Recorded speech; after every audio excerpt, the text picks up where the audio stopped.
This has Orlando Magic fans really, really concerned. Despite two consecutive wins after a rough start to the season, the Magic's blockbuster trade for Desmond Bane this offseason is not exactly shaping up to be what they thought it would be.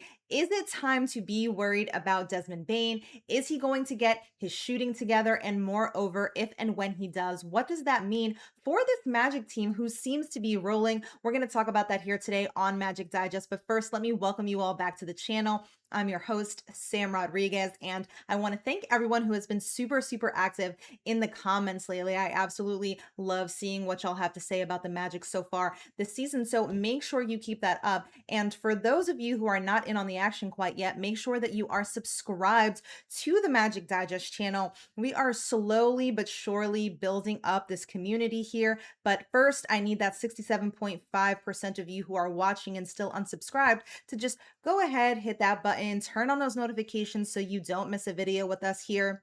Like I said, I'm going to cover all 82 games for you guys and hopefully a deep postseason run. But first, we're going to talk about Desmond Bane and how he can contribute to that run if and when he can get his shooting back on track. So, that being said, let's just hop right into that here.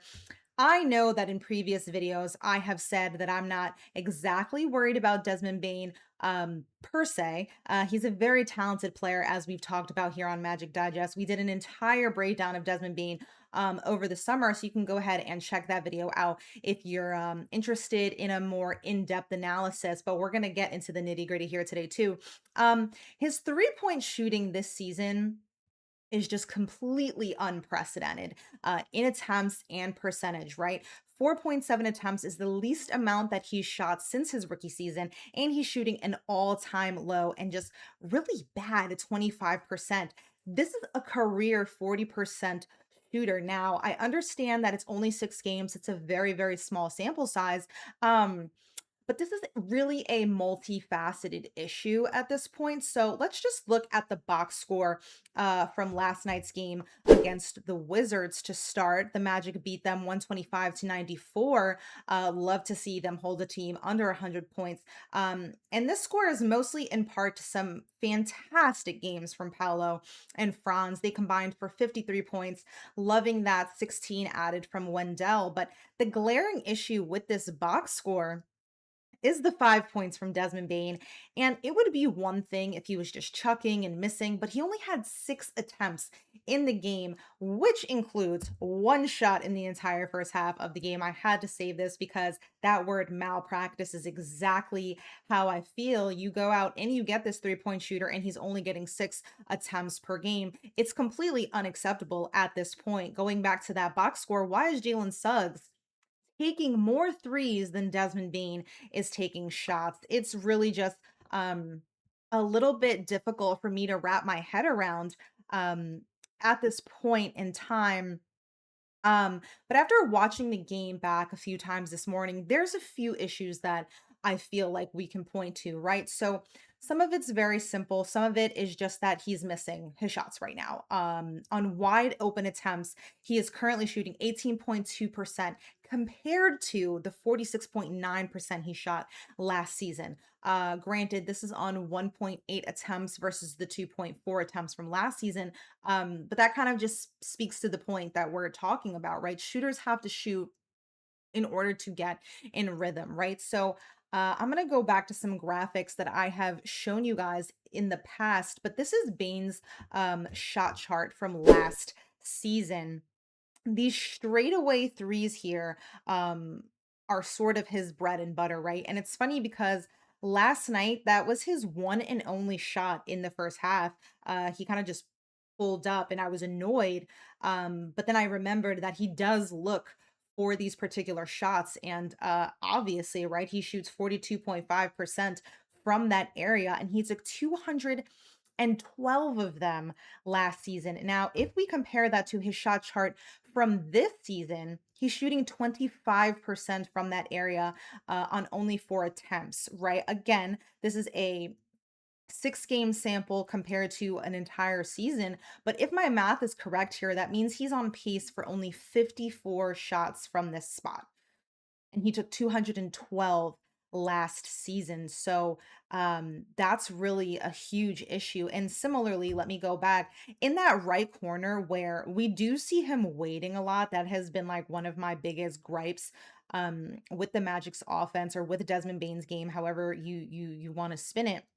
He's just waiting in that corner a ton. We'll get into that a little later, but he shot 38% from this spot on 54 attempts. Let's go back. Only 2 attempts currently, so he's on pace for half of that.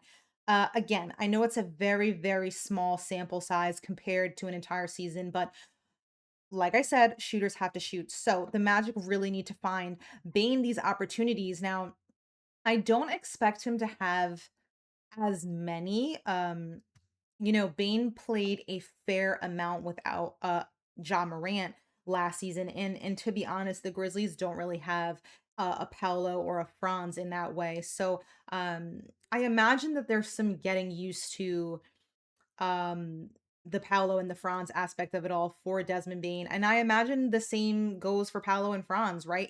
It does look like they are trying to get adjusted. There's a lot of ISO for Paolo and Franz. And again, given their very, very dominant performances last night, I understand going with what works, right? So maybe this particular game is a poor example because they were outstanding last night against the Wizards, right? But the team doesn't seem to be looking for him, like I said. Now, another noticeable thing from yesterday's game was the defense played on Bane, right? I believe it was Keyshawn George. Who was doing a very, very fine job guarding him. And given that the Magic are pretty bad at 3-point shooting as a whole, you have to wonder if the game plan is simply just to make sure that Bane, who everyone knows is a threat from three, regardless of what's happening this season, those shots are going to fall, right? If the game plan is just to make sure that Bane doesn't shoot, and if that is the game plan, then they did a fantastic job. Um, Now, another thing about Bane is that he's a very, very good 3-point shooter in transition, right? As we can see from that shot chart, his favorite spot at the top there, 42.5%. I imagine many of those shots are in transition.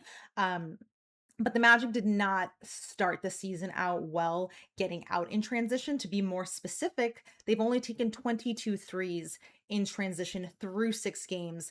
Um, but what's great is that they've been improving, right? They had 24 points in transition just last night. And Mosley spoke to this after the game. He said, the pace is our defense getting stops to get out and run. As we can continue to get stops, we can get out and run. Half of the second and third quarter was our stops to get out and run. It was not just that we were trying to go at a breakneck speed. That's an interesting term.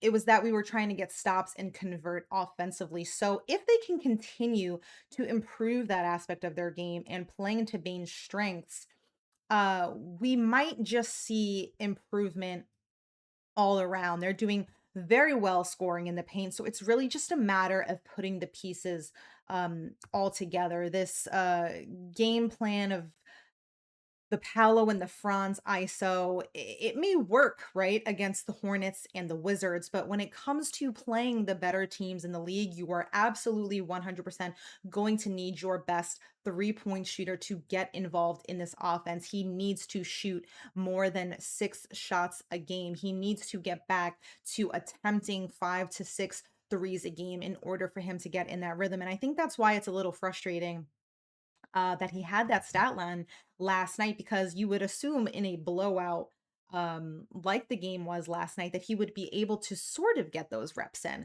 But that was not the case. Everybody else ate, which is fantastic, but you don't go out and make this trade, give up 4 first round picks to not incorporate him into your offense in the way that he is successful at.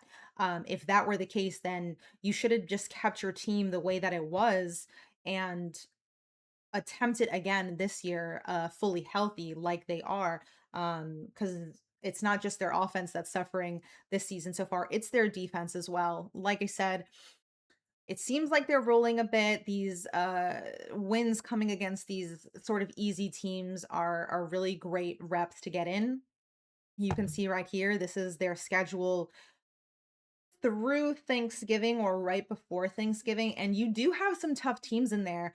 Atlanta, that's a great game for the Magic, given that Trey Young is going to be out. Hopefully, they can get some get back.